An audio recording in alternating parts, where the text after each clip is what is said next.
Ano-ano yung mga requirements para sa pag-claim ng passport ngayong 2024? So, ito yung pag-uusapan natin sa video na to. So, kung bago po kayo sa ating channel, huwag kalimutang mag-subscribe para palaging updated sa ating mga panibagong videos. So, nandito nga po tayo sa dfa-oka.ph. Ito na po yung bagong website ng Department of Foreign Affairs. So, titingnan natin yung passport requirements para siguradong legit yung ating makukuha na impormasyon. Kaya dito tayo sa DFA website. So, passport requirements, ito na nga po yun for adult applicants. So, 18 years old and above. So, ito po yung i-click natin yung adult news. So, kung first time mo pang kukuha ng passport, ito po yung mga requirements mo po.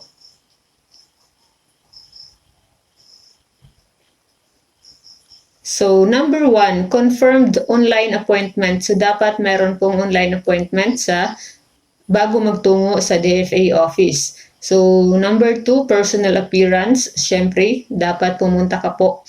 Ikaw mismo, dapat ikaw mismo yung pupunta sa iyong personal appearance. So, number 3, accomplished application form.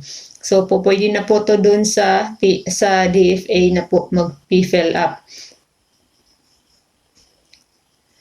Number 4 na requirements, original and photocopy of Philippine Statistics Authority authenticated birth certificate on security paper. So, ito po yung PSA na birth certificate.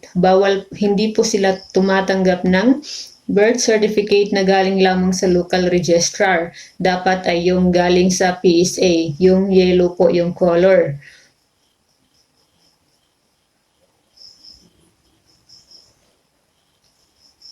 At hindi na rin po tumatanggap ang DFA ng lumang kopya na dati pa yung NSO. Dapat po talaga ay yung PSA na po. Kasi yung luma kasi PSO yung tawag sa NSO yung tawag sa PSA, di po ba? So, dapat po yung PSA po talaga na copy. So, meron tayong video dito sa ating YouTube channel on how to online birth certificate in PSA at kung paano din mag-fill up ng birth certificate form sa PSA. Please, hanapin niyo po dito sa ating YouTube channel.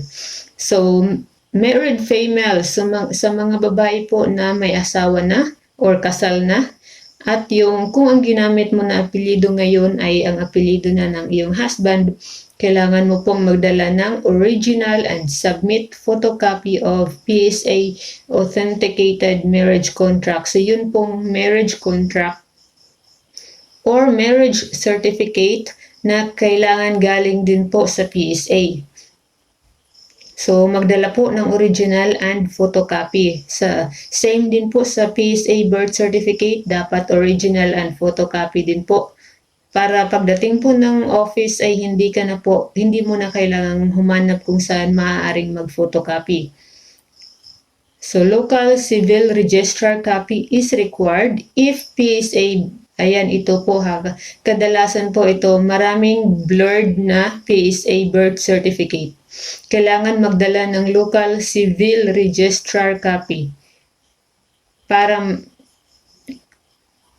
dahil kailangan po nila yung i-compare sa iyong PSA birth dahil kung blurred po, again, kung hindi po malinaw yung kopya ng iyong PSA birth certificate, magdala ng local civil registrar copy. Number 5, any of the following acceptable IDs with one photocopy. Ayan, one photocopy. So, lahat ay dapat merong photocopy para mas mabilis ka. So, i-click natin dito. Mamaya titingnan natin yung listahan ng mga pwede or acceptable na valid ID. So, meron ditong note. So, kung ikaw ay kasal na babae, tapos mas pinili mo na huwag palitan ng apelyido ng husband mo yung name mo, so hindi na po kailangan ng marriage certificate. Again, kung gusto mong panatilihin ang iyong apelyido pagkadalaga, kahit ikaw ay kasal na, so hindi po kailangan ng marriage certificate. Supporting documents for adult new applications. Para masiguro na magiging successful yung inyong pagkuha ng passport, dapat po ay pati itong mga supporting documents ay i-comply nyo rin po para isang lakad na lang. Pagpunta ninyo sa inyong appointment, siguradong mapaprocess ninyo kasi talagang tatanggihan kasi nila kung kulang yung mga requirements mo or kung hindi sila kontento dun sa mga copy na dala mo. So, if birth certificate was registered at least 10 years ago, application will be treated as a regular application and no additional supporting documents will be required. So, kung ang birth certificate daw po ay na-register 10 years ago, so yung application mo sa passport will be treated as regular application at hindi na kailangan ng additional supporting documents. Pero kung yung birth certificate mo ay less than 10 years ago, you must submit IDs that predate the late registration of current IDs within BI clearance. Ayan. So, dito meron guys, in case meron akong mga natatanggap ng mga ganitong tanong dati. In case applicant has no birth certificate or report of birth. So, pwede niyo pong basahin to lahat dito kung sakaling meron kayong mga katanungan, kung medyo complicated yung inyong mga documents, so basahin niyo na lamang po lahat dito. Ayan, halos lahat naman po ng information ay nandyan po, pwede niyo rin pong i-comment dito sa ating video para matulungan ko po kayong sagutin. So again, yung requirements lamang po, pinaka-main na requirements ay dapat meron kang appointment bago ka magpunta ng DFA office. Dapat mag-fill up ka ng application form, pwede kang mag-download in advance at mag-fill up sa bahay or doon na sa DFA humingi ng application form.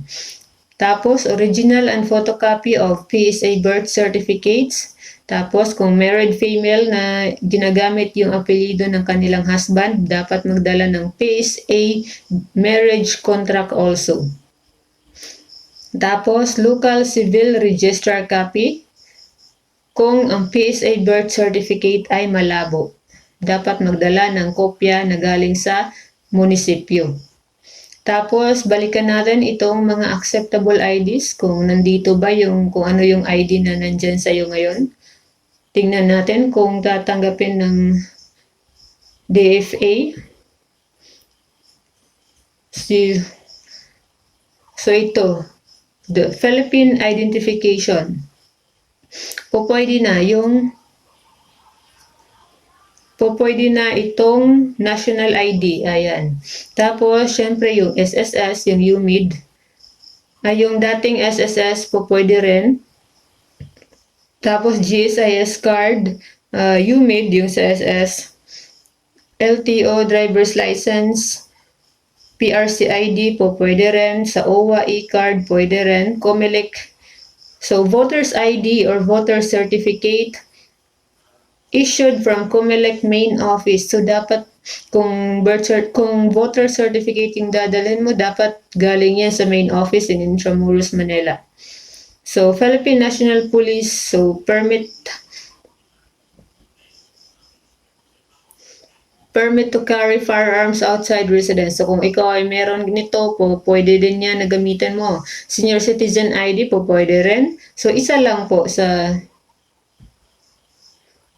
lang na valid ID. Tapos, i-photocopy mo. As long as nandito siya sa lista. Tapos, postal ID, dapat yan ay na-issue 2016 onwards. 2016 hanggang ngayon. Kung 2015 pa na-issue yung postal ID mo, hindi po pwede yan. So, yung mga seafarer's record book, pwede rin yun. Yung valid or latest passport for renewal.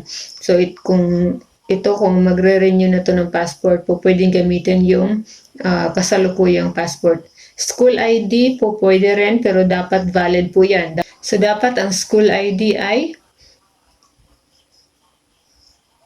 valid din po. So, ayan, basahin nyo na lamang po. Again, ipapakita ko po sa inyo kung saan po natin ito nahanap.